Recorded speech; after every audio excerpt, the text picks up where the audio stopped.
Everyone, Avinash Sancheti from Naveen classes. CMA foundation costing का हम लोग पढ़ाई कर रहे हैं। ऑलरेडी 4 वीडियोस मैंने अपलोड कर दिए हैं एंड आज का वीडियो का ये जो क्लास है इसका हमारा मुद्दा या डिस्कशन, स्कोप ऑफ डिस्कशन है कॉस्ट शीट के ऊपर क्वेश्चंस बनाना। 4th वीडियो में मैंने आपके साथ डिस्कस किया था कॉस्ट शीट होता क्या है और कॉस्ट शीट का फॉर्मेट।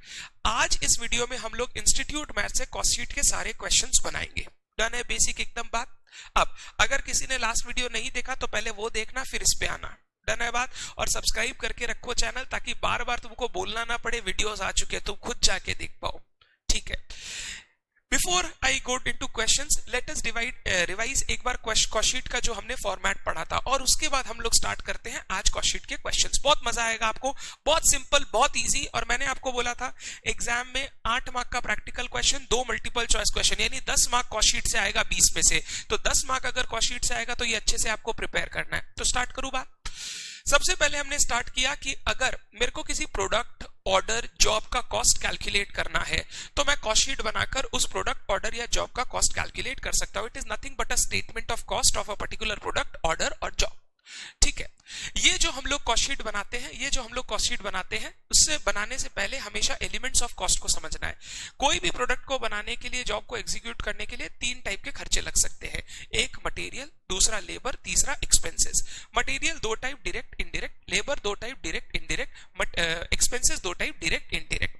डायरेक्ट इंडायरेक्ट का फर्क सिंपल ऐसा ही था, जो खर्चा आप प्रोडक्ट को देखकर ट्रेस कर पाओ, समझ पाओ कि हाँ इस प्रोडक्ट को बनाने में ऐसा खर्चा लगा होगा, एंड जो कन्वीनियंटली मेजर किया जा सके वो खर्चे डायरेक्ट कॉस्ट। उसको छोड़ के सारे खर्चे इनडायरेक्ट कॉस्ट हो गए।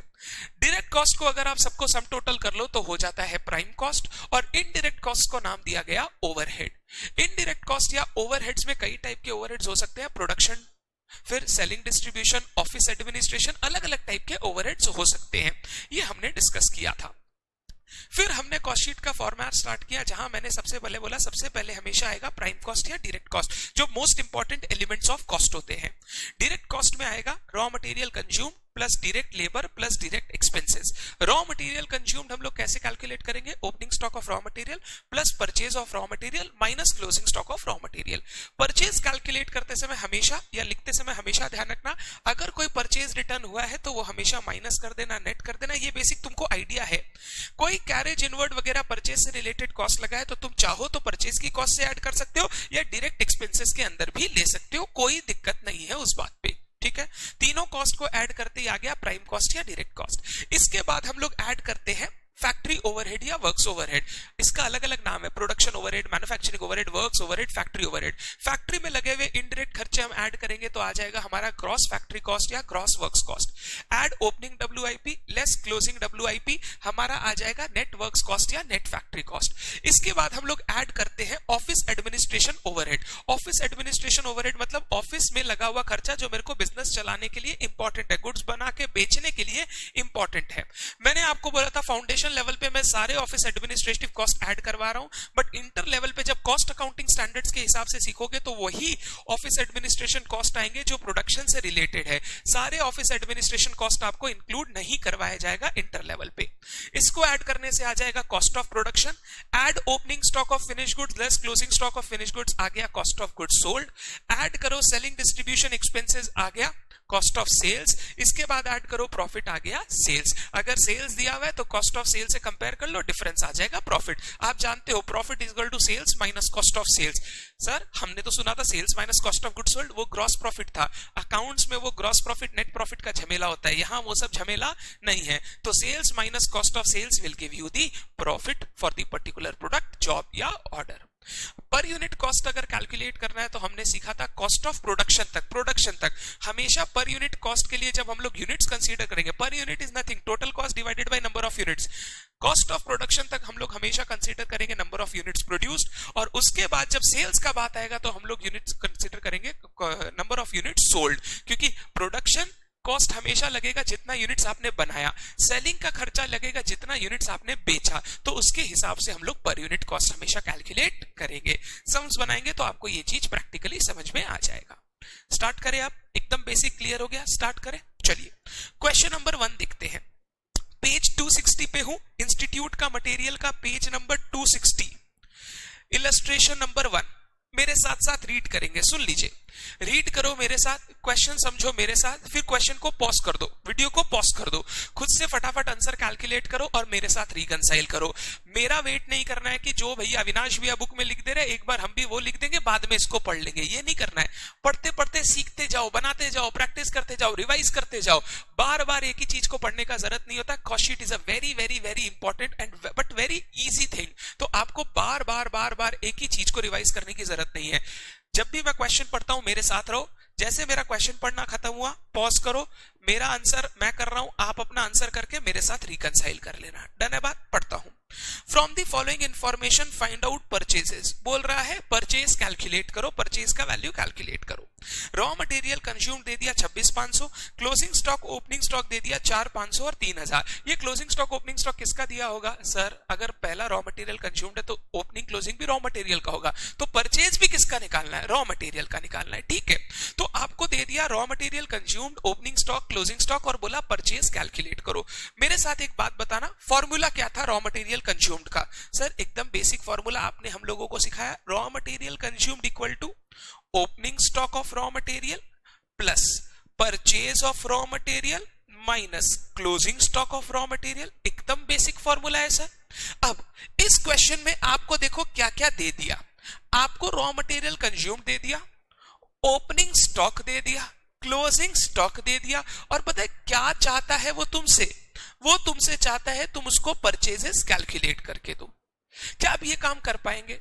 सर ऐसे क्वेश्चन एग्जाम में आएंगे? Answer is yes, multiple choice question में आ सकते हैं, बड़े क्वेश्चन में एज एन एडजस्टमेंट आ सकता है, बट ये 8 मार्क का क्वेश्चन ही है, ये 1 मार्क का क्वेश्चन है। परचेज कैलकुलेट कर पाओगे? पॉज करो और खुद से ट्राई करो, मैं करते जा रहा हूं। ठीक है, चलिए। मेरा रॉ मटेरियल कंज्यूम दिया हुआ है 26,500, ओपनिंग स्टॉक दिया हुआ है 3,000, परचेज मेरे को पता नहीं, क्लोजिंग स्टॉक दिया हुआ है 4,500।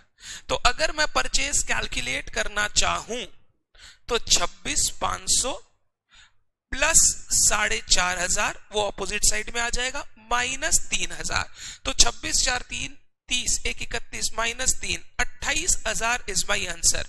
28,000 इज माई आंसर। आप चेक कर सकते हो, इंस्टीट्यूट का आंसर भी उन्होंने क्या दिया? 28,000। डन है क्या बात? एकदम बेसिक क्वेश्चन था, इलस्ट्रेशन 1 क्लियर। चलिए next question, illustration 2। Prime cost दिया हुआ है 33,500, depreciation 1,500, factory rent is 200% of depreciation. जितना डेप्रिसिएशन है उसका 200%। 200% को दो तरीके से कैलकुलेट कर सकते हो, एक तो डेप्रिसिएशन लिखा इंटू 200%, दूसरा 200% मतलब डबल है तो इंटू 2 करने से भी वही आएगा। क्वेश्चन बोल रहा है find out the factory cost. देख फैक्ट्री कॉस्ट बोल रहा है, फैक्ट्री ओवरहेड नहीं बोल रहा है। फैक्ट्री कॉस्ट जब वर्ड यूज किया मतलब prime cost plus factory overhead, prime cost plus factory overhead. ठीक है, अगर क्वेश्चन बोलता फैक्ट्री ओवरहेड कैलकुलेट करो तब मैं प्राइम कॉस्ट नहीं लेता, सिर्फ जो फैक्ट्री से रिलेटेड खर्चे हैं उनको मैं ऐड कर देता। डन है बात? तो फैक्ट्री कॉस्ट पूछ रहा है। मैं आपके लिए यहां पे पास में आंसर दिया हुआ इंस्टीट्यूट का, मत देखो, खुद से ट्राई करो। मैं आपके लिए प्राइम कॉस्ट कितना है वो आपको लिखना है, ऐड फैक्ट्री ओवरहेड। अगर फैक्ट्री ओवरहेड ऐड करूं, दो खर्चा दिया हुआ है, एक डेप्रिसिएशन दूसरा रेंट। सर डेप्रिसिएशन में तो ऐसा कहीं लिखा नहीं है वो फैक्ट्री से रिलेटेड है, तो आप ये अज्यूम कैसे कर रहे हो? देखो जब क्वेश्चन में एकदम मिनिमम इंफॉर्मेशन दिया हुआ है एंड वो आपको कुछ कैलकुलेट करने बोल रहा है तो असम्पशन हमेशा वही लेना चाहिए जो आपके कैलकुलेशन में काम आए, अदरवाइज उस असम्पशन का कोई फायदा नहीं है। प्लस फैक्ट्री का रेंट अगर डेप्रिसिएशन से रिलेटेड है तो वो डेप्रिसिएशन भी बेसिकली फैक्ट्री वाला ही होगा। तो ये थोड़ा सा बेसिक काम आपको करना पड़ेगा एग्जाम में। मान लो सर पूरा कॉस्ट शीट बनाने देता और फिर बोलता सिर्फ डेप्रिसिएशन, तो हम कहां लेते? आंसर इज बेटर असम्पशन होता फैक्ट्री ओवरहेड में लो, अज्यूमिंग प्लांट एंड मशीनरी का डेप्रिसिएशन है। डन है बात? ठीक है, डेप्रिसिएशन मेरे को, प्राइम कॉस्ट मेरे को दे दिया 33,500, डेप्रिसिएशन 1,500 और बोल रहा है रेंट इज 200%। कैलकुलेट करो, 1,500 इंटू 200% कितना आता है? 3,000। तो मैं यहां लिख देता हूं 3,000। टोटल हो गया 4,500।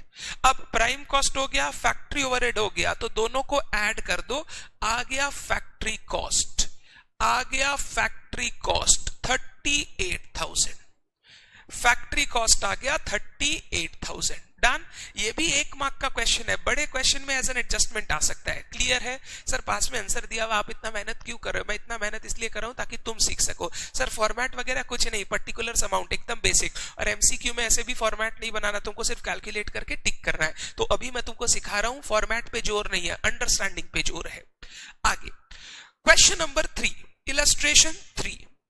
कॉस्ट ऑफ सेल्स दे दिया 37,416, कॉस्ट ऑफ सेल्स एकदम लास्ट वाला cost, total cost 37,416। Advertisement expense 600। ये एडवर्टीजमेंट एक्सपेंस आइडेंटिफाई करो, कौन सा ओवरहेड? सर सेलिंग डिस्ट्रीब्यूशन, बेचने के लिए खर्चा है, ठीक है। Discount on sales 50% of administrative expenses. जब हम लोग गुड्स बेचते हैं तो हम लोग डिस्काउंट देते हैं सेल्स के ऊपर 50% ऑफ एडवर्टीजमेंट कॉस्ट, ठीक है। ये भी सेलिंग से रिलेटेड एक एडवर्टीजमेंट का ही खर्चा है जो हम लोग ट्रेड डिस्काउंट्स अलाउ कर रहे हैं।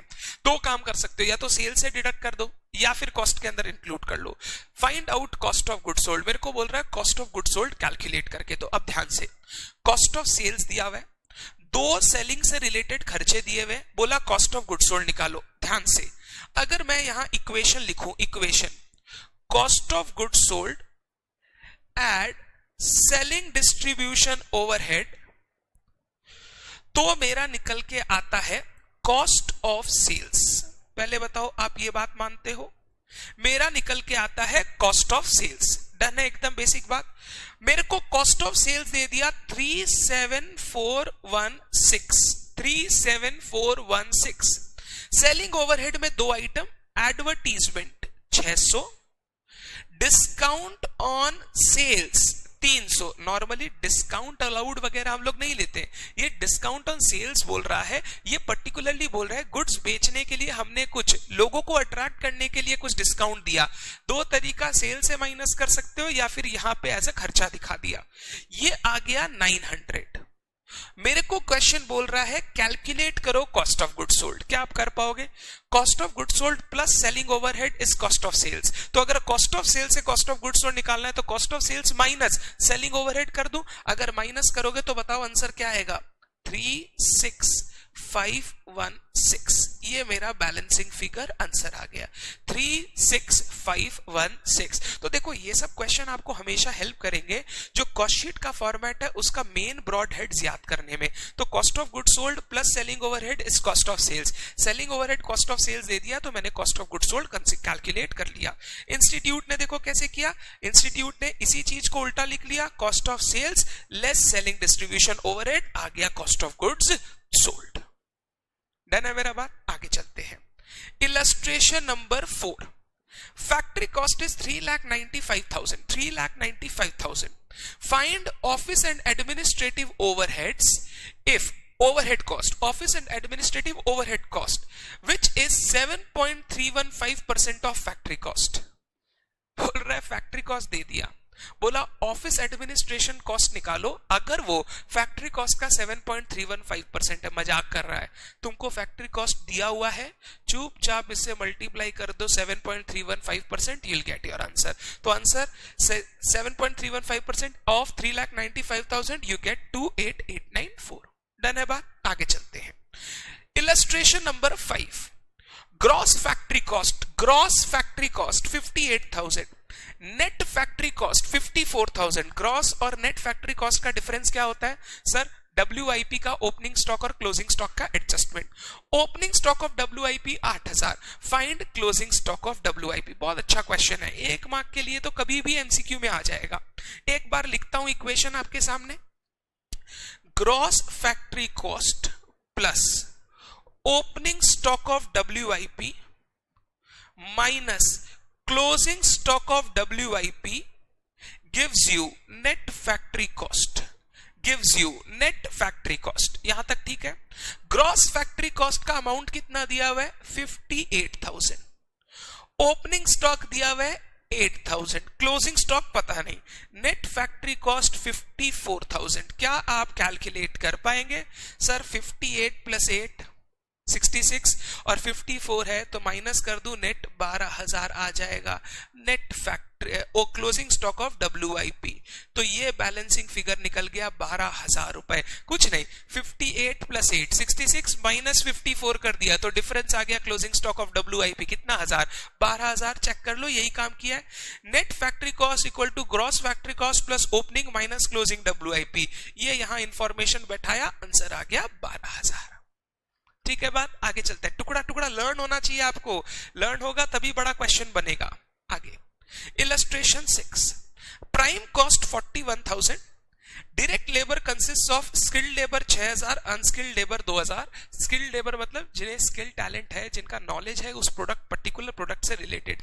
अनस्किल्ड मतलब है लेबर प्रोडक्शन कर रहा है बट उसको इतनी इस प्रोडक्ट से रिलेटेड स्किल नहीं है, टैलेंट नहीं है, नॉलेज नहीं है, वो काम कर देता है, हमारा काम निकाल के देता है। स्किल्ड लेबर को सिखाने की जरूरत नहीं, उसकी एफिशिएंसी वगैरह ज्यादा होती है। अनस्किल्ड को सिखा सिखा के काम करना पड़ता है, बट है दोनों लेबर प्रोडक्शन के। वेरिएबल वर्क्स ओवरहेड मतलब factory overhead 100% of direct wages. Fixed works overhead 60% of direct wages. Sale of scrap 1800, sale of scrap raw materials का स्क्रैप बेचा तो रॉ मटेरियल मेरे कॉस्ट में इंक्लूड हुआ, अगर उससे कुछ रियलाइजेशन हुआ तो वो कॉस्ट से वापस लेस हो जाएगा।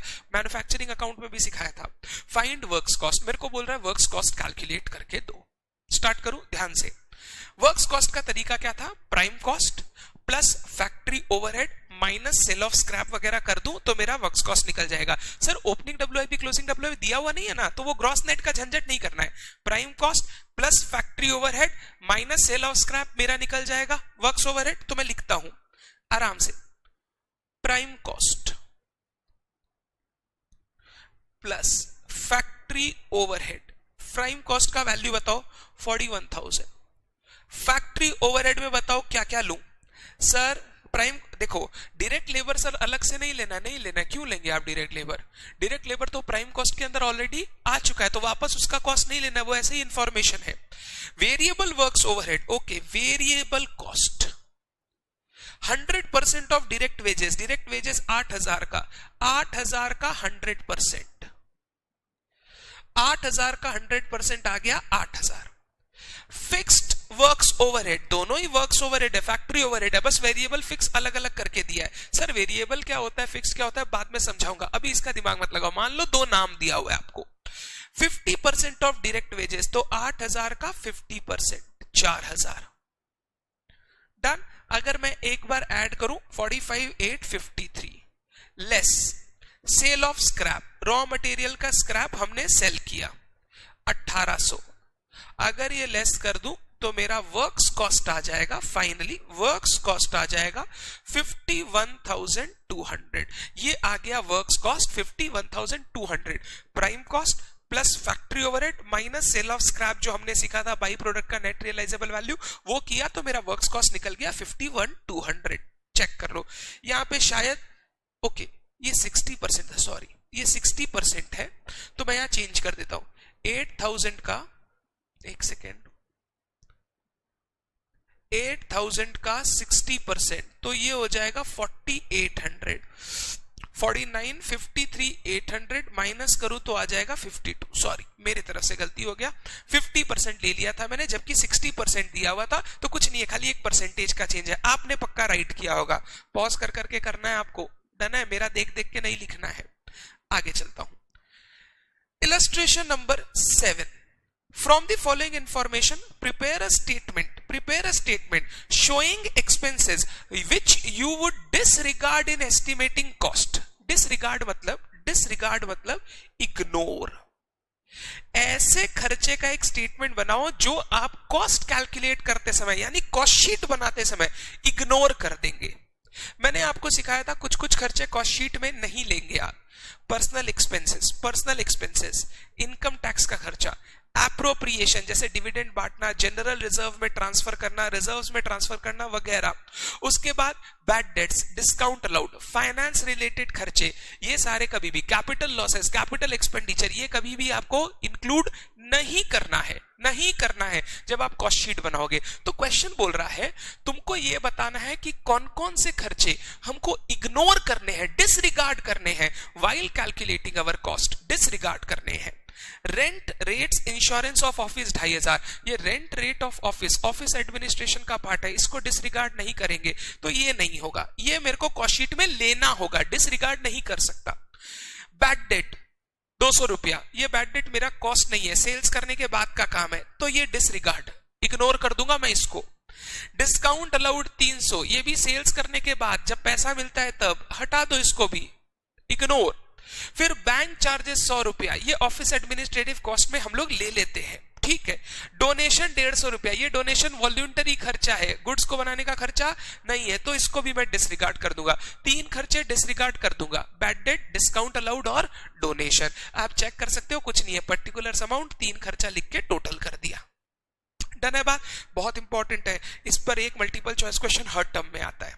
आगे illustration number 8, calculate the amount of direct material. Direct material का अमाउंट कैलकुलेट करना है if prime cost 50,000, direct labour is 70% of prime cost. देखो बेसिक बात बोलूं, प्राइम कॉस्ट में आता है direct material, direct labour, direct expenses, तो टोटल हो गया प्राइम कॉस्ट। यहां डायरेक्ट एक्सपेंसेस का कोई ज्ञान दिया नहीं है, तो सिर्फ डायरेक्ट मटेरियल, डायरेक्ट लेबर, जिसमें डायरेक्ट लेबर का वैल्यू तुमको दे दिया, तो क्या डायरेक्ट मटेरियल निकाल पाओगे? ट्राई करो खुद से, मैं भी लिखता हूं यहां पे, direct material, sorry direct material plus direct labour, ये आ गया प्राइम कॉस्ट।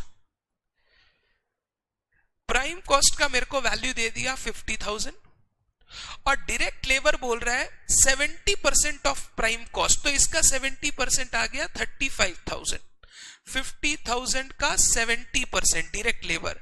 तो अब मेरे को बताओ डायरेक्ट मटेरियल कितना होगा? सर इन दोनों को ऐड करके 50 आना चाहिए, तो ये 15,000 हो गया। मेरा डायरेक्ट मटेरियल हो गया 15,000। सर डायरेक्ट एक्सपेंसेस क्यों नहीं लिए? कोई हिंट नहीं है, कोई ज्ञान नहीं है, तो क्यों मैं उसको छेड़ूं? इग्नोर कर दिया। आगे question number 9, direct material cost दिया हुआ है 80,000, direct labour 60,000, factory overhead 90,000, beginning goods in process, goods in process WIP, beginning opening, the cost of goods manufactured, cost of goods manufactured, cost of production भी बोल सकते हो 245, what is the cost assigned to ending goods in processes. अब नाम खाली word change कर दिया, बोल रहा है एंडिंग गुड्स इन प्रोसेस का कॉस्ट क्या होगा। एंडिंग गुड्स इन प्रोसेस का मतलब क्या बोलना चाहता है पता है? क्लोजिंग WIP का वैल्यू क्या होगा। Goods in process, goods produce नहीं बोला, गुड्स इन प्रोसेस, तो ये क्लोजिंग WIP का वैल्यू मान रहा है। अब देख क्या क्या दिया हुआ है, डायरेक्ट मटेरियल दिया, डायरेक्ट लेबर दिया, फैक्ट्री ओवरहेड दिया, प्राइम कॉस्ट हो गया, sorry direct material, direct labour, prime cost, factory overhead add करेंगे तो ग्रॉस फैक्ट्री कॉस्ट आ गया, add opening WIP less closing WIP करेंगे तो नेट वर्क्स कॉस्ट आ गया। फिर तो कुछ दिया ही नहीं है, मतलब यही कॉस्ट ऑफ गुड्स मैन्युफैक्चर्ड है, तुमको सब दे दिया, बोल रहा है खाली कैलकुलेट करो क्या, क्लोजिंग WIP। आप खुद से ट्राई करो, मैं भी लिखता हूं एक एक करके। सबसे पहले direct material, particulars amount, direct material कितना दिया हुआ है 80,000, फिर डायरेक्ट लेबर 60,000, टोटल किया तो कितना हो गया 1,40,000, ठीक है। ये हो गया prime cost, add factory overhead 90,000, तो ये हो गया 2,30,000। इसको हम लोग बोलते हैं gross works cost, gross works cost, add opening WIP less closing WIP, ये आ जाएगा नेट वर्क्स कॉस्ट। और इस क्वेश्चन में इसका पता है क्या नाम दिया है? Cost of goods manufactured, cost of goods manufactured. Done है बात, कॉस्ट ऑफ गुड्स मैन्युफैक्चर्ड। तुमको इसका ओपनिंग WIP का वैल्यू दे दिया 15,000, इसका वैल्यू दे दिया 2,45,000। तुमको बोल रहा है क्लोजिंग WIP कैलकुलेट करके दो, खुद से करके देखो। देखो 80, 60, 1, 40, 90 factory overhead 230, add opening WIP 15, 245, cost of goods manufactured दिया 245, बोल रहा है क्लोजिंग WIP निकालो। सर ये क्या कर रहे हैं, इसमें तो कुछ आ ही नहीं रहा सर। तो नहीं आ रहा है तो लिख दो ना, शर्म क्या बात का है। नील, जीरो, नहीं है कुछ, बात खत्म हो गया। सर कुछ नहीं बचा प्रोसेस में, हमने सब प्रोड्यूस कर दिया। तो सर 245 कॉस्ट आ रहा है और मेरा final cost of goods manufactured 245 है, तो there is no closing WIP। Check करो, ये 140, ये 90 ऐड किया 230, प्लस 15 245, ये भी 245 गिवन है, तो क्लोजिंग WIP क्या हो गया 0। क्या लिखा है, as goods manufacture is given 245, so there will be no closing goods in progress. एकदम बेसिक काम चल रहा है। क्या आपको अभी तक के बेसिक क्वेश्चन समझ में आते जा रहे हैं? चलो इलस्ट्रेशन नंबर 10, इसके बाद बड़े क्वेश्चंस आएंगे। 11 नंबर से पूरे फुल फ्लेजेड क्वेश्चन है। 10 नंबर करने के बाद ब्रेक दूंगा 5 मिनट का, सारा बैठ के 10 नंबर तक रिवाइज कर लेना, एक बार कॉस्ट शीट का फॉर्मेट वापस रिवाइज कर लेना, फिर 11 नंबर स्टार्ट करना। जैसा बोल रहा हूं वैसा ही करना, लर्न हो जाएगा तुमको, एकदम इजी है। गिवन डेटा, फिनिश गुड्स का ओपनिंग इन्वेंट्री, फिनिश गुड्स का ओपनिंग इन्वेंट्री, फिनिश गुड्स का 30,000, फिनिश गुड्स का closing inventory 50,000, cost of goods sold 190, cost of goods sold 190, बोल रहा है value of cost of production, cost of production निकाल के दो। ध्यान से हम लोग सीखे cost of production plus opening stock of finish goods minus closing stock of finish goods gives you, बोलो, कॉस्ट ऑफ गुड्स सोल्ड। अब इसमें तुमको कॉस्ट ऑफ गुड्स सोल्ड दे दिया, ऑलरेडी दे दिया 190, तुमको क्लोजिंग स्टॉक का वैल्यू दे दिया 50,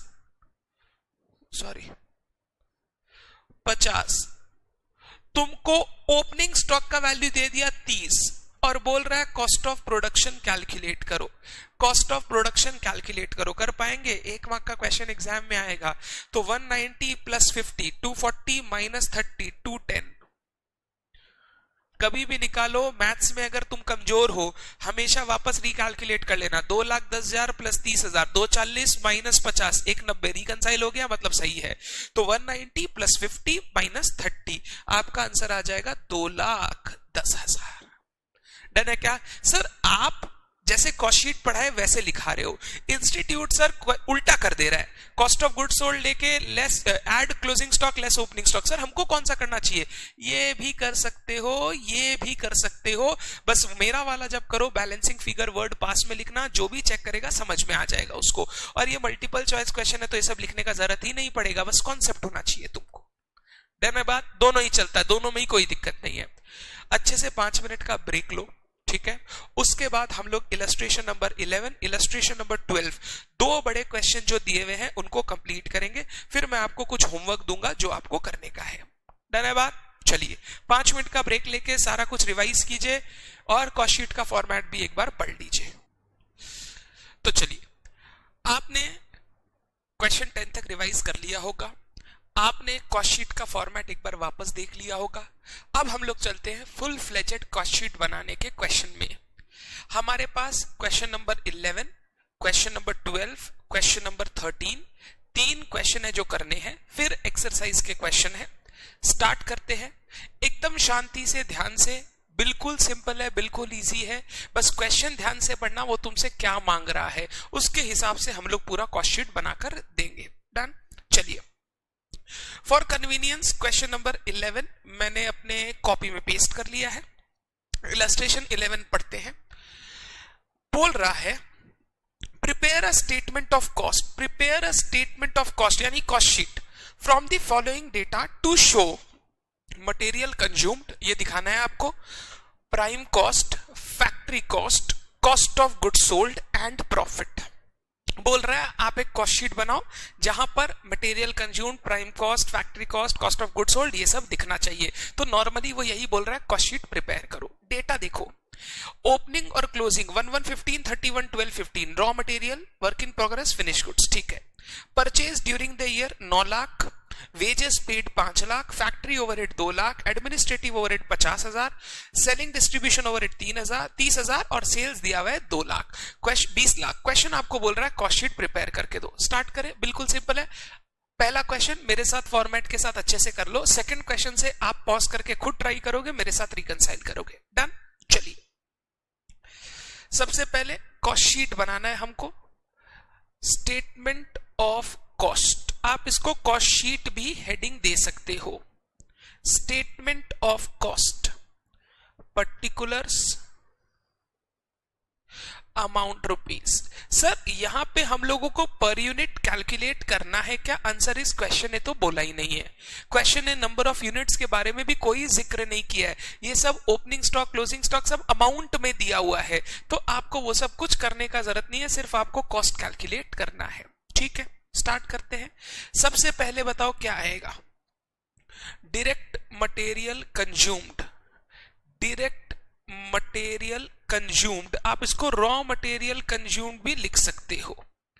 चलिए बताइए कैसे आता है ये? Opening stock of raw material plus purchase of raw material minus closing stock of raw material, ये आ जाएगा हमारा डायरेक्ट मटेरियल कंज्यूम्ड। बताओ एक एक करके। Opening stock 60,000, purchase 9 lakh, closing 50,000। 60,000 purchase दिया हुआ है 9 लाख, क्लोजिंग दिया हुआ है 50,000, तो ये हो गया 9,10,000। डायरेक्ट मटेरियल या raw material consume 9,10,000, opening stock plus purchase minus closing stock. ठीक है, मैं टिक करते जाता हूं, जो इंफॉर्मेशन का काम मैंने कर लिया। आगे इसके बाद प्राइम कॉस्ट का दूसरा पार्ट, डायरेक्ट वेजेस या डायरेक्ट लेबर। डायरेक्ट वेजेस या डायरेक्ट लेबर कितना दिया हुआ है? वेजेस पेड 5 लाख रुपया। सर क्वेश्चन ने कहीं बोला नहीं है ये डायरेक्ट वेजेस है कि इनडायरेक्ट वेजेस, तो सर आप इसको डायरेक्ट क्यों ले रहे हो? अरे यार कुछ हो ना हो, प्रोडक्शन में तो आदमी काम करेगा ही, तो अगर वेजेस का सेग्रीगेशन नहीं दिया हुआ है तो उसको डायरेक्ट मान लो कि भाई ये जो प्रोडक्शन में मेरे वर्कर्स काम कर रहे हैं उनका वेजेस है। ठीक है, चलो डायरेक्ट वेजेस भी हो गया। कोई डायरेक्ट एक्सपेंस मेरे को दिया हुआ नहीं है क्योंकि सीधा factory overhead, administrative overhead, selling overhead यानी इनडायरेक्ट दिया हुआ है। तो इसको अगर मैं टोटल कर दूं, इसको अगर मैं टोटल कर दूं, ये आ गया प्राइम कॉस्ट। ये आ गया प्राइम कॉस्ट 14,10,000 प्राइम कॉस्ट। कोई दिक्कत? डायरेक्ट एक्सपेंस था नहीं। ऐड बताओ क्या? Factory overhead. Factory overhead question बड़ा ही सिंपल है, इसीलिए इसने डायरेक्ट फैक्ट्री ओवरहेड लिख के ही अमाउंट बता दिया 2 लाख। फैक्ट्री ओवरहेड 2 लाख रुपए, तो 14,10 प्लस 2 लाख हो गया 16,10,000। इसको बताओ बच्चे क्या बोलते हैं? Sir gross works cost. ठीक है, add opening WIP, opening stock of WIP less closing stock of WIP। Opening stock WIP का दिया हुआ है 24, क्लोजिंग दिया हुआ है 30, तो ऐड करता हूं 24 लेस करता हूं 30, तो ये आ गया 16,04,000। 16,04,000 net works cost. 16,04,000 net works cost. Done यहां तक? नेक्स्ट चलते हैं। Add administrative overhead, office and administrative overhead. बताइए कितना दिया हुआ है? 50,000। 50,000 तो ये हो गया 16,54,000, 1654। इसको हम लोग बोलते हैं cost of production. 1654 add opening stock of finish goods less closing stock of finish goods, ये कॉस्ट है। कितना? 120, 110, एड 120 लेस 110, तो ये हो गया 1664 कॉस्ट ऑफ गुड्स सोल्ड। 1664। कुछ नहीं, बेसिक फॉर्मेट याद हो तो इस सब में कुछ ज्ञान थोड़ी है यार, सिर्फ फॉर्मेट में पुट करना है। आगे नेक्स्ट पेज में आ गया मेरा, तो मैं स्टार्ट कर देता हूं। Cost of goods sold 1664 add selling overhead, selling overhead, selling overhead मेरे को दिया है 30,000, तो ऐड कर देता हूं 30,000, ये हो गया 1694, 1694 कॉस्ट ऑफ सेल्स। अब मेरे को दिया हुआ है सेल्स वैल्यू, कितना दिया हुआ है सेल्स का वैल्यू, माल कितने में बेचा 20 लाख, तो मैंने 16,94,000 में माल बना के 20 लाख में बेचा, तो मेरा प्रॉफिट हो गया, प्रॉफिट हो गया, बैलेंसिंग फिगर मेरा प्रॉफिट हो गया 3,06,000 का, मेरा प्रॉफिट हो गया 3,06,000 का। ये हमारा first question on cost sheet. कुछ नहीं किया, एकदम बेसिक जो फॉर्मेट सिखाया उसके ऊपर मैंने अडेयर किया, उस पर स्टिक रहा, मेरा आंसर निकल के आ गया। आप एक बार अगर आप बना रहे हो, मैं बहुत स्लो था, अगर तो भी आपसे छूट गया तो पॉज करके ये लिख लो, फिर ये लिख लो, हमारा ये पहला क्वेश्चन 3,06,000 कंप्लीट, डन है। एक बार इंस्टीट्यूट मैट को चेक कर लो, 3,06,000 का प्रॉफिट, 1694 का कॉस्ट ऑफ सेल्स। पहले बताओ, are you comfortable with the first full fledged question we did on cost sheet? अब क्या फॉर्मेट में थोड़ा थोड़ा ग्रिप आ रहा है, आ जाएगा, बहुत सारे क्वेश्चन है, मैंने तो 5 टर्म के क्वेश्चन पेपर भी सॉल्व कराऊंगा आपसे, तो वो सब आ जाएगा आपको। पहले बताइए, एकदम कूल है आपके साथ, एक बार 2 मिनट पॉज करके क्वेश्चन को बढ़िया से देख लो, फॉर्मेट एनालाइज कर लो, फिर हम लोग स्टार्ट करेंगे इलस्ट्रेशन 12। आप चाहो तो खुद से पॉज करके स्टार्ट कर दो, खुद से बनाओ, आप चाहो तो मेरे साथ क्वेश्चन पहले पढ़ लेना और उसके बाद स्टार्ट करना, डन। आराम से 2 मिनट का time low and question number 11 को कंप्लीटली रीड करके कंप्लीट करो, मेरे साथ साथ करो, मैं बोल रहा हूं कंप्लीट हो जाएगा, डन है बात, फटाफट कीजिए, फटाफट। अब इलस्ट्रेशन 11 के बाद चलिए इलस्ट्रेशन 12 स्टार्ट करते हैं। Illustration number 12. From the following particulars, prepare cost statement showing the component of total cost and the profit for the year ended 31st December 2015। मेरे को बोल रहा है टोटल कॉस्ट कंप्यूट करके प्रॉफिट निकाल के दीजिए, तो सिंपल कॉस्ट शीट बनाना है हम लोगों को, ठीक है। हम लोगों को इंफॉर्मेशन जैसा दिया हुआ है, जो दिख रहा है 11/2001, 31/12/2001, पढ़ता हूं। स्टॉक ऑफ फिनिश गुड्स 11/2001 मतलब opening, stock of raw material opening, work in progress opening, purchase of raw material 475। अब देखो, ये क्वेश्चन लिखने का तरीका बिल्कुल गलत है। ये जो क्वेश्चन लिखा है इंस्टीट्यूट ने बुक में दिया है, सिर्फ ये 3 जो आइटम है इनसे रिलेटेड ये डेट रेलिवेंट है, क्योंकि परचेज तो पूरे साल भर में जो हुआ वो मेरा कॉस्ट है, तो ये परचेज प्लीज ओपनिंग डेट का नहीं है, ये परचेज ड्यूरिंग द ईयर का है, ठीक है। Carriage inward, wages, works manager salary, factory employee salary, factory rent, taxes, replacement of machinery, power expenses, production expenses, फिर क्लोजिंग स्टॉक का ज्ञान दिया, जनरल एक्सपेंसेस, जनरल एक्सपेंसेस मतलब अब ध्यान से अपने को करना पड़ेगा, sales for the year, income tax, ध्यान, dividend, debenture interest, transfer to sinking fund, कुछ गड़बड़ी लग रहा है, ओके ये जो है ट्रांसफर टू सिंकिंग फंड, ये फॉर रिप्लेसमेंट ऑफ मशीनरी आएगा, ये 10,000 इसको लेके दिया है, प्लीज ध्यान दे क्वेश्चन को, transfer to sinking fund for replacement of machinery, simple एक फंड बना रखा है ताकि फ्यूचर में जब मशीनरी को रिप्लेस करना हो हम वहां से पैसा ले लेंगे, ठीक है।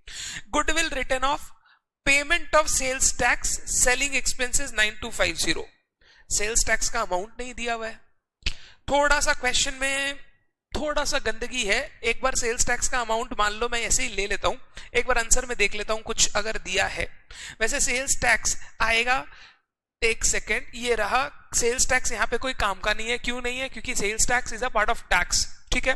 हाउएवर ध्यान से समझना बात को, सेल्स टैक्स हम लोग कस्टमर से लेते हैं और आगे पास ऑन कर देते हैं गवर्नमेंट को, इनडायरेक्ट टैक्स है, तो वो मेरे कॉस्ट का पार्ट ही नहीं है, क्योंकि वो मेरे पॉकेट से लगा नहीं, I have taken from someone and paid it to the government, तो सेल्स टैक्स का यहां पे ऐसे भी कोई काम नहीं है, ठीक है, वो बेकार इंफॉर्मेशन इंस्टीट्यूट ने दे रखी है। मेरे को बोल रहा है कॉस्ट शीट बनाओ, चलिए कॉस्ट शीट बनाते हैं हम लोग। सबसे पहले statement of cost, statement of cost, particulars amount rupees, particulars amount rupees. Number 1, raw materials consumed, raw materials consumed. आप नंबर 1 नहीं भी लिखेंगे चलेगा. raw materials consumed, बताओ कैसे निकालते थे? opening stock of raw material plus purchase of raw material minus closing stock of raw material. Opening stock plus purchase minus closing stock. Opening stock दिया हुआ है 6000, परचेज दिया हुआ है 475. चाहो तो कैरेज इनवर्ट आप यहां ऐड कर सकते हो, चाहो तो मैं डायरेक्ट एक्सपेंस में ले लूंगा. और क्लोजिंग स्टॉक है, sorry, opening stock 40, closing stock 50 और वो है 475. 40,000 प्लस 475 माइनस क्लोजिंग स्टॉक 50,000. एक बार प्लीज आप इस चीज को चेक कर लो, प्लीज आप इस चीज को चेक कर लो. ओपनिंग 40, क्लोजिंग 50 और 475, ठीक है. ये आ गया मेरा 465. फिर इसके बाद वेजेस. Number 2, direct wages. देखो वेजेस का क्या वैल्यू दिया हुआ है, क्या अमाउंट दिया हुआ है. वेजेस दिया हुआ है 1,75,000. वेजेस दिया हुआ है 1,75,000, तो वेजेस आ गया 175. सर जैसे फाइनल अकाउंट्स में हम लोगों को दे देता है आउटस्टैंडिंग वेजेस वगैरह, यहां पे भी दे सकता है. Answer is yes. तो सर फिर कैसे करेंगे? अरे जैसे फाइनल अकाउंट्स में सिखाता है, आउटस्टैंडिंग वेजेस ऐड कर देना, प्रीपेड वेजेस लेस कर देना, जो बेसिक जानते हो. Number 3, direct expenses. Direct expenses मेरे को बताना डायरेक्ट एक्सपेंस में क्या क्या दिया हुआ है. सर एक दिया हुआ है कैरेज इनवर्ड, फिर फैक्ट्री के खर्चे आ गए. सर एक ही दिया हुआ है कैरेज इनवर्ड. Carriage inward 12,500. 12,500 ये कैरेज इनवर्ड मैंने टिक कर दिया. यहां निकल के आ जाएगा हमारा, बताओ क्या, प्राइम कॉस्ट. यहां निकल जाएगा प्राइम कॉस्ट. एक बार सबको ऐड कर लो एंड खुद से कैलकुलेट कर लो. फिर मैं भी कैलकुलेट कर लू. 5 लाख 6 10 6 लाख 20 6,32,500. एक सेकेंड, सॉरी कुछ गलती किया है शायद. ये हो गया 4 1 5 6,30,000 6 40 652,500. 652,500 ये हो गया काम कंप्लीट. आगे चलते हैं. फिर मेरे को दिया हुआ है add factory overheads. Add factory overheads. Factory overheads पहला दिया हुआ है works manager salary 30,000. Works manager salary 30,000 inner column में लिख देता हूं ताकि एक साथ टोटल बाहर लिख दो. आप चाहो तो आउटर कॉलम में भी लिख सकते हो. फिर दिया हुआ है factory employees salary 60,000. Factory employees salary 60,000. Next factory rent taxes 7250. Factory rent taxes 7250. Next replacement of machinery उधर जाएगा. Power expenses and other production expenses. Power expenses other production expenses ये फैक्ट्री से रिलेटेड खर्चे. क्वेश्चन इससे अच्छा और क्या हो गया यार, सब सजा के दे देता है. 9,500 और 43,000. 9,500 43,000 90 97 1,06,000 149,750. प्लीज आप खुद से कैलकुलेट करें, मेरे कैलकुलेशन पे डिपेंड ना करें. मैं ऐसे ही कैलकुलेट कर रहा हूं, हो सकता है मेरा कैलकुलेशन में कुछ मिस्टेक हो. खुद से कैलकुलेट करो. Gross works cost. Spoon feeding नहीं होना चाहिए, खुद से ट्राई करो हमेशा. Gross works cost add opening WIP less closing WIP. Opening WIP मेरा दिया हुआ है 15,000, क्लोजिंग 10,000. तो ओपनिंग ऐड कर दूं 15, लेस कर दूं 10, ये आ जाएगा नेट वर्क्स कॉस्ट।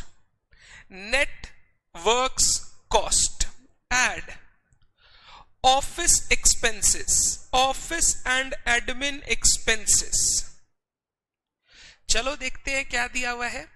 यहां हो गया, ये हो गया। अब इधर आ जाओ, जनरल एक्सपेंसेस। ये जनरल एक्सपेंसेस मतलब नॉर्मली बिजनेस को चलाने का खर्चा, ये मैं एडमिनिस्ट्रेटिव में मान रहा हूं, आप इसका नोट दे सकते हो, कोई दिक्कत नहीं है। जनरल एक्सपेंसेस ऑफिस एडमिनिस्ट्रेटिव में लेके जा रहा हूं 32,500। नेक्स्ट सेल्स बाद में आएगा। इनकम टैक्स का खर्चा, ये इनकम टैक्स का खर्चा कॉस्ट शीट में नहीं आएगा। डिविडेंड का खर्चा कॉस्ट शीट में नहीं आएगा। डिबेंचर इंटरेस्ट, फाइनेंस का खर्चा कॉस्ट शीट में नहीं आएगा। Transfer to sinking fund, reserve में ट्रांसफर करना कॉस्ट शीट में नहीं आएगा। Goodwill return of, production related ये सब कोई खर्चा नहीं है, अमोर्टाइजेशन है, नहीं आएगा। ठीक है, सेलिंग एक्सपेंसेस दिया हुआ है। ठीक है, डन। यहां आ गया मेरा cost of production. Add opening stock of finish goods less closing stock of finish goods आ जाएगा cost of goods sold. Opening stock दिया हुआ है 6,000, क्लोजिंग स्टॉक 15,000, तो ऐड कर देता हूं 6, लेस कर देता हूं 15। ये आप कैलकुलेट करके कॉस्ट ऑफ गुड्स सोल्ड निकल गया। ठीक है, चलो कॉस्ट ऑफ गुड्स सोल्ड से यहां स्टार्ट कर दूं। फिगर आप कैलकुलेट कर रहे हो, मेरे को आइडिया नहीं है, कैलकुलेटर आपके हाथ में है सर। अब add selling expenses. Selling expenses कितना दिया हुआ था रे? 9250 if I am not wrong. एक सेकेंड, 9250, तो ये आ गया कॉस्ट ऑफ सेल्स। आप कैलकुलेट करते जा रहे हो, सेल्स ऑलरेडी दिया हुआ है, सेल्स ऑलरेडी दिया हुआ है 8,60,000 सेल्स। तो क्या बच्चे, कॉस्ट ऑफ सेल्स और सेल्स को कंपेयर करके प्रॉफिट निकाल पाओगे? प्रॉफिट निकाल पाओगे, आपका ये काम है जो आप करेंगे। कॉस्ट ऑफ सेल्स निकला हुआ है, सेल्स दिया हुआ है, डिफरेंस इज योर प्रॉफिट और लॉस। कॉस्ट ज्यादा है, सेल्स कम है तो लॉस, कॉस्ट कम है, सेल्स वैल्यू ज्यादा है तो प्रॉफिट। जो भी आए वो आपको लिखना है। डन है बात? आप आंसर निकाल रहे हो, फटाफट आंसर निकाल रहे हो, मैं ये दे रहा हूं। अगर आपने नहीं लिखा तो पॉज करके लिख लो। ऑलरेडी मैं बहुत स्लो चलता हूं तो आपको लिखना है। ठीक है, आंसर एक बार चेक कर लो। यहां पे ये हमने कैलकुलेट किया था 650 to 500 का प्राइम कॉस्ट, करेक्ट है। फिर फैक्ट्री ओवरहेड ये करके opening WIP, closing WIP okay सब कर दिया। 807,250, 30 ले लिया, 60 ले लिया, 7250 पावर, ठीक है, करेक्ट एकदम। फिर ये जनरल एक्सपेंसेस ले लिया ऑफिस एडमिनिस्ट्रेशन में, opening finish goods, closing finish goods, selling ले लिया, 840 आया होगा आपका भी, तो 20,000 का प्रॉफिट आ जाएगा। मैं यहां अपडेट कर देता हूं फॉर यू, ये आएगा 840, 860 वो दिया हुआ है, तो प्रॉफिट आ गया 20। पहले बताइए क्वेश्चन नंबर 11 और question number 12 are clear to you? एकदम बेसिक क्वेश्चन कराया सर, कुछ नहीं था, खाली फॉर्मेट याद होना चाहिए, और ये दो क्वेश्चन करने से फॉर्मेट याद हो जाएगा। तो बिफोर एग्जाम पक्का दोनों में से कोई भी एक क्वेश्चन सॉल्व करके जाना। आपको एग्जाम में ऐसे ही टाइप का क्वेश्चन नॉर्मली देखने को मिलेगा। मैं जब एग्जाम पेपर कराऊंगा आपको दिख जाएगा। डन है बात? ठीक है, next question, illustration number 13। Very good question, star mark करो, प्रैक्टिस करना है आपको। इसी से रिलेटेड एक होमवर्क भी दूंगा आज। ये लास्ट क्वेश्चन है मेरा, इसके बाद होमवर्क दूंगा जो आपको करना है। फिर मैं नेक्स्ट वीडियो में कॉस्ट शीट, या आज ही कॉस्ट शीट से रिलेटेड एमसीक्यूज कंप्लीट कर देंगे। नेक्स्ट वीडियो से हम लोग और थ्योरी पोर्शंस में डिस्कशन करेंगे और फिर हम लोग एग्जाम पेपर बनाएंगे। पढ़ते हैं। Mister Gopal furnishes you the following data relating to manufactured of a standard product during the month of April. Raw material consume दे दिया 15,000, direct labour 9,000, machine hour worked कितने घंटे मशीन चली 900 घंटे, मशीन आवर रेट 5 रुपए, यानी हर घंटा जब मशीन चलता है ना तो 5 रुपए का खर्चा होता है। मैं लिखता हूं मशीन आवर रेट का मतलब क्या है, हर hour of machine run, we have to incur और pay या खर्चा होता है फैक्ट्री एक्सपेंसेस या ओवरहेड एक्सपेंसेस ऑफ ₹5। हर घंटे का 5 रुपए का खर्चा लगता है मशीन चलाने का, ठीक है। इसमें बहुत सारे खर्चे आ गए, मशीन का पावर आ गया, मेंटेनेंस आ गया, सब कुछ दे दिया वो। Administrative overhead 20% of works cost, जो वर्क्स कॉस्ट आएगा उसका 20%। सेलिंग ओवरहेड 50 पैसा पर यूनिट, ध्यान से, सेलिंग ओवरहेड 50 पैसा पर यूनिट। जब सेलिंग की बात करूंगा तो ये उसी पर खर्चा लगेगा जो यूनिट सेल हुआ है, तो सेलिंग 50 पैसा पर यूनिट। यूनिट प्रोड्यूस हुआ है 17,100, यूनिट सेल हुआ है 16,000। अब 16,000 बिका, 17,100 बनाया, 1,100 क्लोजिंग स्टॉक वगैरह बाद में कैलकुलेट करेंगे। जब आप सेलिंग ओवरहेड कैलकुलेट करोगे, किस पर कैलकुलेट करोगे? सर जितना यूनिट बिका। सर कितना यूनिट बिका? 16,000 यूनिट बिका, ठीक है, कोई बात नहीं है। आगे, you are required to prepare a cost sheet from the above showing cost per unit, profit per unit, profit for the period. ध्यान से, एक कॉस्ट शीट बनाना है जिसमें मेरे को पर यूनिट फिगर्स भी दिखाना है, cost per unit, profit per unit and total profit for the period, ठीक है। चलिए बनाना शुरू करते हैं, मस्त क्वेश्चन है। क्वेश्चन नंबर 13, ये मैंने बना लिया कॉस्ट शीट। मंथ ऑफ अप्रैल आप लिख सकते हो, मंथ ऑफ अप्रैल दिया हुआ था। पर्टिकुलर्स, अमाउंट रुपीस, ये टोटल कॉस्ट, और अब मैं बना रहा हूं cost per unit, cost per unit, ठीक है। ऊपर कुछ आप लिखना चाहो तो लिख सकते हो for your convenience and understanding. Units produced 17,100, units sold 16,000, ये आप लिख सकते हो। ध्यान से बताना, 17,100 बना के अगर 16,000 बेचा तो बैलेंस 1,100 यूनिट। सर पड़ा होगा हमारे पास रहेगा सर, क्लोजिंग स्टॉक हो जाएगा, क्लोजिंग स्टॉक फिनिश गुड्स का, ठीक है, चलो गुड। रॉ मटेरियल कंज्यूम्ड या डायरेक्ट मटेरियल कंज्यूम्ड, आप देख के बताओ कितना दिया हुआ है। Sir 15,000, okay 15,000। अभी पर यूनिट निकालना चाहते हो तो निकालो, नहीं तो टोटल का एक साथ निकाल लूंगा। ऐड नहीं, ऐसे लिख देते हैं। डायरेक्ट लेबर चार्जेस कितना था रे? 9,000, 15 + 9। डायरेक्ट एक्सपेंस नहीं दिया हुआ है तो प्राइम कॉस्ट आ गया 24,000।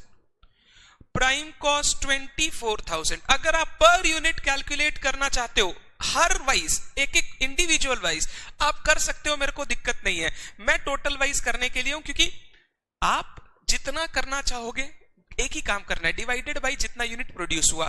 तो यहां पे एक बात बताना, कितने यूनिट्स प्रोड्यूस हुए? 17,100, तो डिवाइडेड बाई 17,100 करके पर यूनिट कॉस्ट निकालो, खुद से निकालो। 24,000 डिवाइडेड बाई 17,100, 24,000 डिवाइडेड बाई 17,100, मैं भी कैलकुलेट कर रहा हूं आपके साथ।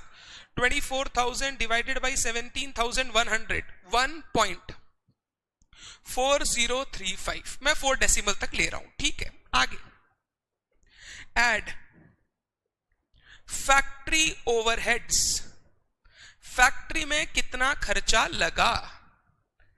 हमको फैक्ट्री ओवरहेड इस बार डायरेक्टली नहीं बताया, बट मशीन आवर के हिसाब से बताया। बोला मशीन 900 घंटा चला और हर घंटा मशीन चलने का 5 रुपया खर्चा है, तो 900 × 5 4,500, 900 × 5 4,500, ये मेरा आ गया वर्क्स कॉस्ट। इस बार WIP का कोई चक्कर नहीं है, WIP का कोई चक्कर नहीं है, तो सिंपल मेरा वर्क्स कॉस्ट डायरेक्टली निकल गया।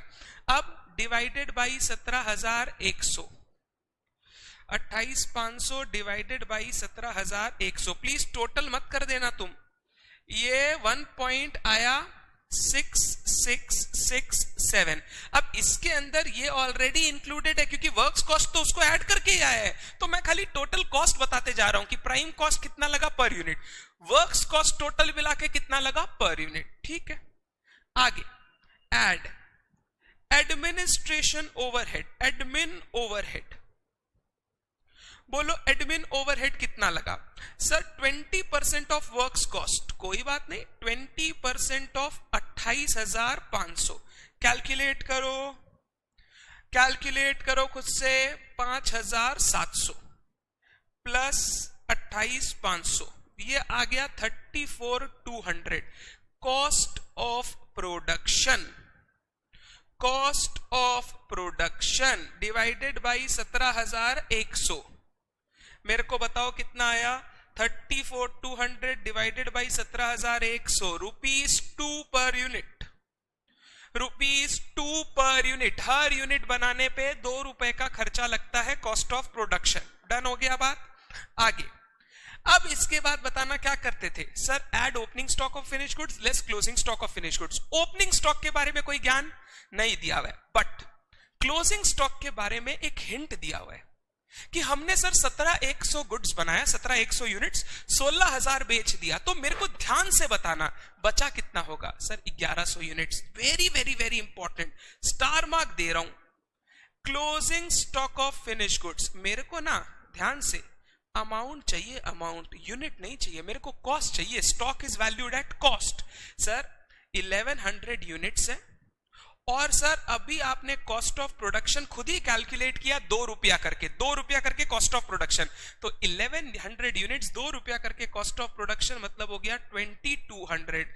तो cost of goods sold, cost of goods sold 32,000 rupees. 32,000 rupees एक बार क्रॉस चेक करने की कोशिश करो, डिवाइडेड बाई 16,000 यूनिट जो बेचा। अब कॉस्ट ऑफ गुड्स सोल्ड है, जो बिका, तो ये वापस आ जाएगा ₹2 पर यूनिट। तो 32,000 is my cost of goods sold. जो यूनिट्स मैंने बेचा उसको 32,000 लगा बनाने में। तो सर वो 2200 आपने अलग क्यों किया? वो तो इस साल बिका नहीं ना, तो प्रॉफिट से जब मैं कॉस्ट ऑफ सेल्स कंपेयर करूंगा तो वही लेना है जो सेल हुआ, बाद बाकी क्लोजिंग स्टॉक नेक्स्ट ईयर काम आएगा। तो सबसे इंपॉर्टेंट पॉइंट इस क्वेश्चन का यही क्लोजिंग स्टॉक का वैल्यूएशन था। डन है बात? आगे चलो। Add selling overhead, selling overhead question बोला था सेलिंग ओवरहेड के लिए 0.5 पर यूनिट, तो ये 0.5 पर यूनिट। मेरे को ध्यान से बताना कितना यूनिट्स पर सेलिंग ओवरहेड लगेगा? सर जो आपने बेचा, कितना बेचा आपने? सर 16,000 यूनिट्स, तो 16,000 इंटू 0.5, 8,000। तो कॉस्ट ऑफ सेल्स आ गया 40,000। कॉस्ट ऑफ सेल्स आ गया 40,000। आप डिवाइड कर लो 16,000 से, 2.5 आ जाएगा। मैंने कुछ नहीं किया, 2 + 0.5 2.5। डन है बात? अब सेल्स कितना दिया हुआ है? सेल्स बोला 16,000 units at the rate ₹4 each, at the rate ₹4 each, तो ये हो गया 64,000। ₹4 का सेलिंग प्राइस आ गया पर यूनिट। तो मेरे को बता प्रॉफिट, खुद से बता प्रॉफिट। सर 40,000 का कॉस्ट, 64 में बेचा, तो सर 24,000 का प्रॉफिट। और अगर पर यूनिट देखो, ₹4 में बेचा, ₹2.5 का कॉस्ट, तो ₹1.5 का प्रॉफिट। एक बार रिकंसाइल करो, 16,000 यूनिट बेचा, 1.5 पर यूनिट पे प्रॉफिट है, 16,000 इंटू 1.5, देखो जादू दिखेगा, 24,000 आ जाएगा। तो 16,000 यूनिट्स बेचा है ₹4 करके, कॉस्ट है ₹2.5 करके, तो ₹1.5 हो गया प्रॉफिट, विच इज 24,000। ये क्वेश्चन एग्जाम में बहुत बार इंस्टीट्यूट पूछता है आपसे। क्वेश्चन टफ नहीं है, बस एक पॉइंट, एक तो मशीन आवर रेट वाला पॉइंट कि सर फैक्ट्री का खर्चा अलग अलग करके नहीं दिया, टोटल में बता दिया, धर्माधर्मी ₹5 पर आवर लगता है, तो जितना घंटा काम किया उसके ऊपर। कभी कभी ऐसे बोल देगा ₹5 per unit produced, per unit produced, तो सर 17,100 प्रोड्यूस किया इंटू ₹5 आ जाएगा मेरा सर। तो कोई दिक्कत नहीं है उसमें, एकदम बेसिक। क्लोजिंग स्टॉक ध्यान रखना, 17,100 बनाया, 16,000 बिका, तो बैलेंस 1,100 क्या हो गया हमारा क्लोजिंग स्टॉक। सर हो सकता है वो 1,100 चोरी हो गया हो, अब नॉर्मल लॉस, कॉस्ट शीट में अब नॉर्मल लॉस नहीं लेते, वो पीएल में होगा, तो कॉस्ट शीट में वो सबका कोई ट्रीटमेंट नहीं होता, वो 1,100 में क्लोजिंग स्टॉक मान के काम कर लूंगा। डने के बाद 100% पक्का क्लियर है आपको? बिल्कुल क्लियर है। ये था हमारा क्वेश्चन नंबर 13, जो इंस्टीट्यूट के मैट का लास्ट क्वेश्चन था इलस्ट्रेशन में। एक बार चेक कर लो इसका आंसर। आप लिख रहे हो तो लिख सकते हो, अपने स्लो ही चल रहे थे, आप लिख सकते हो पॉज करके। अब इंस्टीट्यूट का आंसर अगर आप देखोगे तो 24,000 का प्रॉफिट दिखेगा, प्रॉफिट पर यूनिट 1.5। डन है बात। एक्सरसाइज का क्वेश्चन नंबर जो 1 दिया हुआ है, सेम एज इलस्ट्रेशन 13, ये आपका होमवर्क रहेगा। सेम एज इलस्ट्रेशन 13 होमवर्क रहेगा ये आपका। डन। और एक्सरसाइज का क्वेश्चन नंबर 2 एकदम सेम टाइप का इजी क्वेश्चन है, ये भी आपका होमवर्क रहेगा। मैं नेक्स्ट वीडियो के शुरू में ये क्वेश्चन डिस्कस जरूर करूंगा आपसे। नीचे आंसर भी दिया हुआ है तो it will be easy for you, but खुद से ट्राई करो। मैं करवा देता हूं तो आप करते नहीं हो, ठीक है। कुछ मल्टीपल चॉइस क्वेश्चन मैं चाहता हूं आपके साथ डिस्कस कर लूं, जो मैंने मार्क करके रखे हैं कॉस्ट शीट से रिलेटेड, ताकि कॉस्ट शीट से रिलेटेड डिस्कशन हमारा इस वीडियो में मेनली कंप्लीट हो जाए। Prime cost plus factory overhead, prime cost plus factory overhead is known as prime cost plus factory overhead, works cost या फैक्ट्री कॉस्ट। देखो क्या दिया हुआ है, फैक्ट्री ऑन कॉस्ट नहीं, कन्वर्जन कॉस्ट नहीं, factory cost. Answer is factory cost. Which of the following item is excluded from cost accounts, कौन सा आइटम हम लोग एक्सक्लूड कर देते हैं? इनकम टैक्स कर देते हैं, इंटरेस्ट ऑन डिबेंचर फाइनेंस ये भी कर देते हैं, कैश डिस्काउंट ये भी कर देते हैं बाद वाला, तो all of this exclude. Next, the following is included in financial accounts but not in cost account, कौन सा ऐसा चीज है जो कॉस्ट अकाउंट्स में नहीं लेते बट फाइनेंशियल अकाउंट्स यानी अपने नॉर्मल अकाउंट्स में आता है? कैरेज एंड फ्रेट दोनों में आता है, एक्साइज ड्यूटी नॉर्मली अगर हमने खुद से पे किया प्रोडक्शन के ऊपर दोनों में, रॉयल्टी दोनों में, डिविडेंड पेड कॉस्ट में नहीं आएगा, फाइनेंशियल अकाउंटिंग में खर्चा आएगा एप्रोप्रिएशन।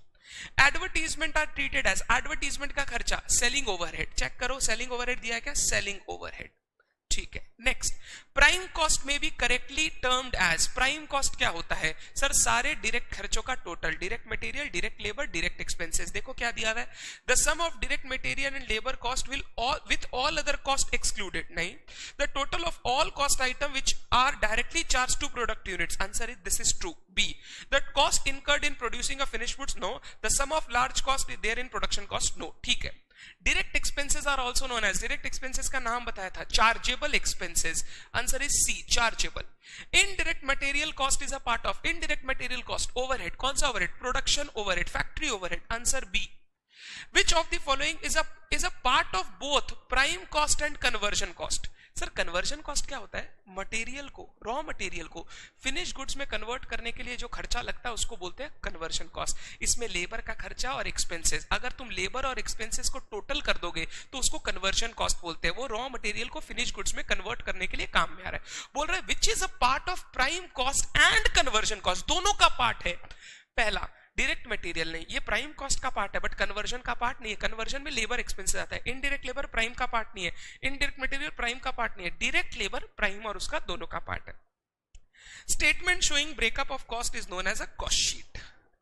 आगे, the works cost plus administration expenses, works cost plus administration expenses, cost of production, cost of production.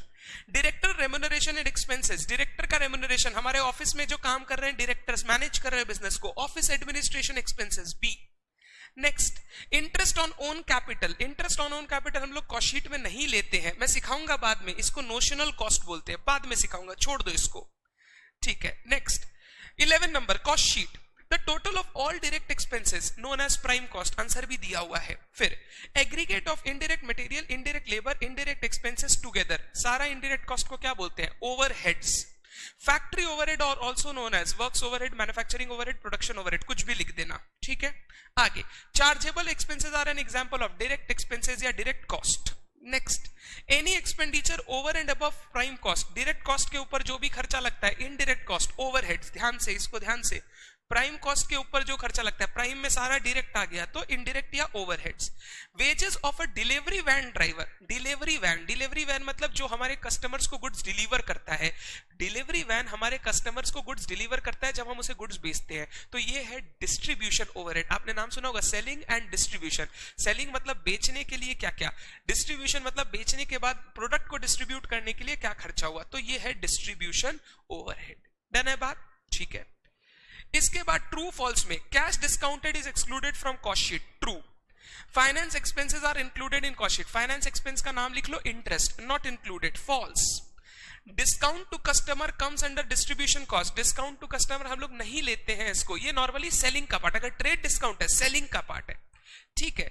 All indirect cost related to indirect labour material expenses are terms at overhead, true, एकदम सही है बात, ठीक है। या हमारे cost sheet के सारे सारे काम कंप्लीट हो गए, 12, 13, 14, 19 भी हमने कंप्लीट कर लिया। आंसर दिया हुआ है, आप खुद भी पढ़ सकते हो, मैंने एक बार डिस्कस किया ताकि जो पढ़ा वो कंप्लीट हो गया। तो मेरे हिसाब से कॉस्ट शीट का कॉन्सेप्ट और एग्जाम में कॉस्ट शीट कैसे क्या बनाना है वो आपको अभी तक क्लियर हो गया। 2 होमवर्क दिया है, ट्राई करना है। नेक्स्ट वीडियो में होमवर्क नंबर 2 डिस्कस करूंगा आपके साथ, होमवर्क 1 आपको खुद से करने का है, और फिर हम लोग बैलेंस कॉस्ट का जो पोर्शन है वो कंटिन्यू करेंगे। Done, thank you so much, bye bye.